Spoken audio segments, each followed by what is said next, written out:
Anbennar is a Europa Universalis 4 total fantasy conversion mod where you can play as elves, dwarves, kobolds, gnolls, and even tiger people. It's full of fun to play nations with exciting narratives and unique mechanics. Hello, aspiring necromancers! Want to play the Order of the Iron Scepter, form Esthil and then Black Demesne and dominate the world with undead armies? I'm here to help you with this video. After playing through a couple of runs, I have prepared 5 important tips for you that will hopefully guide you through your run and help you not make the same mistakes I did. It is important to note that these tips only apply for the intended path for this nation, mission-wise and whatnot. If you want to do your own thing, go nuts and ignore the tips. And if you don't want me to go nuts, please like this video, share it with your friends, and subscribe to my channel. Please let me know if I should make more guides like this one. Here is the first tip. Turn off unnecessary continents. Anbennar's world is gigantic, and it has many more nations than the base game. Many of them will have their own missions and do their own thing.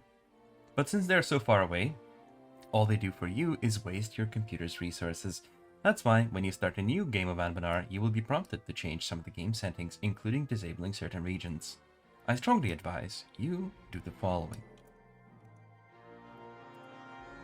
Click Disable All. Then, go down the list and enable every region that's marked with the exclamation mark. For this run, it will be Canor, Deepwoods, Folwar, North Sarhal, West Serpentspine, and the Forbidden Plains. If you want a longer or slightly more difficult game, you can also turn on Rahen, Hales, and North Hales, as well as East Serpentspine. However, I advise against doing that. Just leave those regions off. You really don't want to be going in there. The second tip is this. Be aggressive early.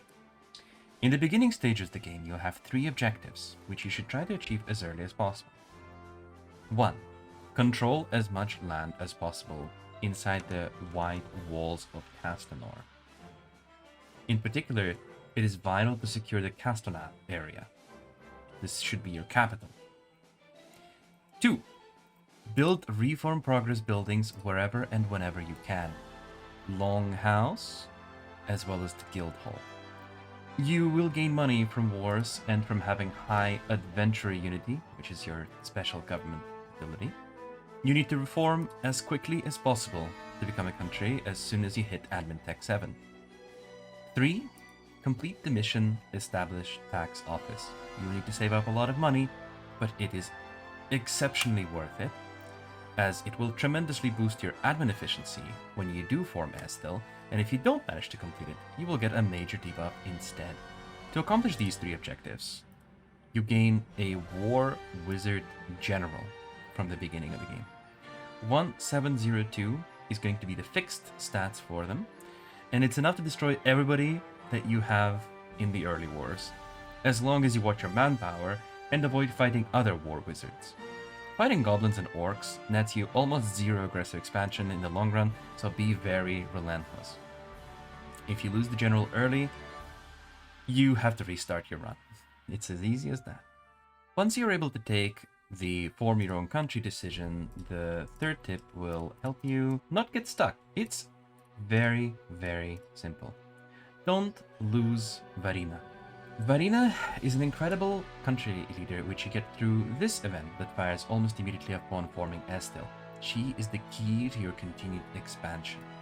Do not turn Varina into a general or a war wizard, and if she dies early on, you will have to reload your save. Yes, you have to save scum here, or if you want, you can just reset your entire run instead. Once you complete the Gather Canric's Texts mission, which only requires Varina to survive for 10 years, you will go through an event chain to obtain a necromancy book hidden in a dungeon far away from you.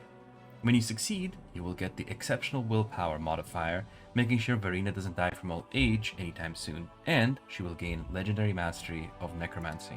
Use the ruler magic menu to start the magical project Lichdom project as soon as she gains the legendary mastery. On to tip number 4. Aggressive expansion is just a number.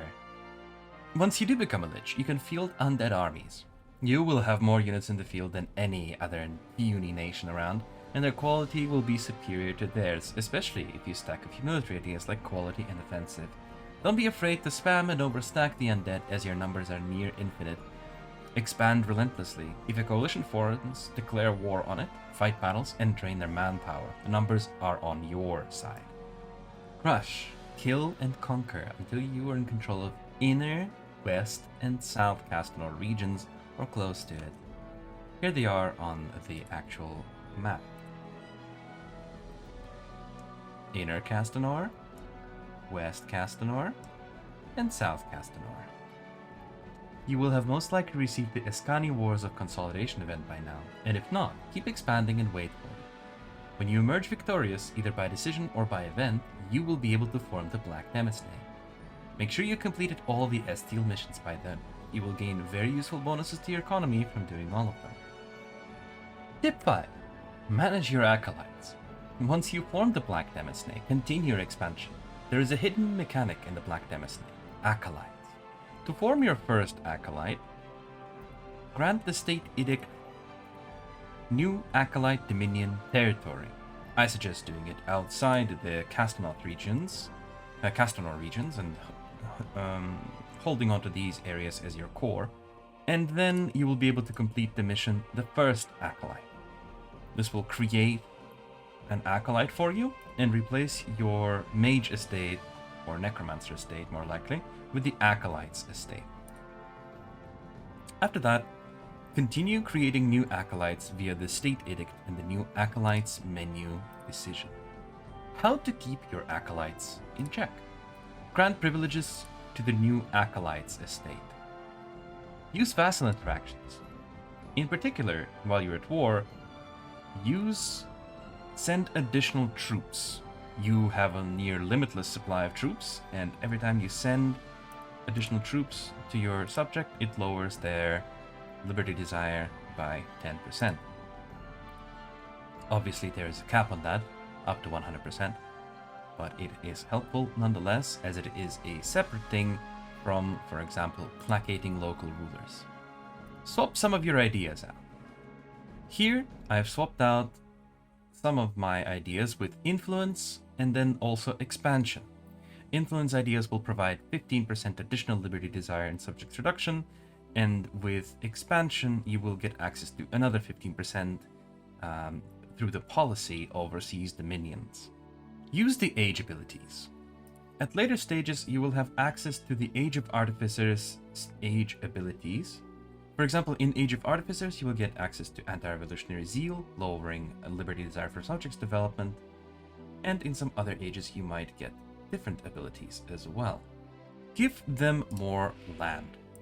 Acolytes gain 150% increased liberty desire if they control less than 20% of your development. On this save file, it would appear that all of my acolytes currently control at least 20%, which means that none of them actually have this modifier, which is very good for me.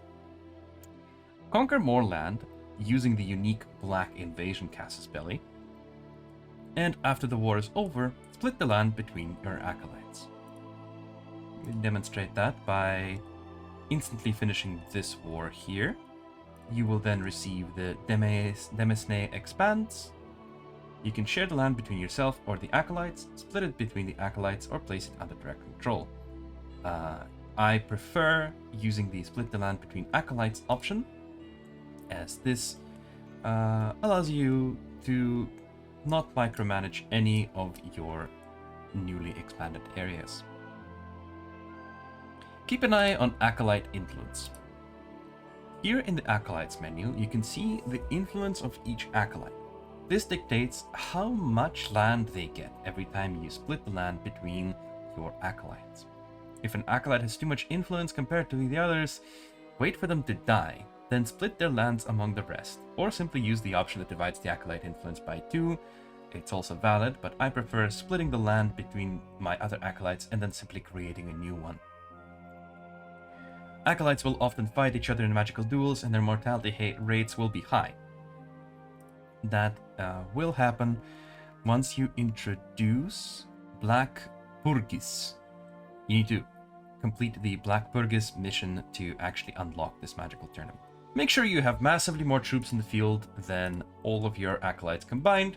This is very simple. You have infinite manpower. You can overstack armies in your provinces. Use that to your advantage. Host massive armies. Make sure that you are always stronger than your subjects. And that is all. From here, follow your mission tree. Keep your acolytes in check and destroy everyone in your path. The acolytes will recruit massive armies to aid your conquest if you keep them loyal. At this point, no one can stop you. I hope this video was helpful. Let me know in the comments how did your Esthil run go. I hope to see you in the next video or on my stream. I stream every Wednesday and Friday. Go forth and conquer, apostles.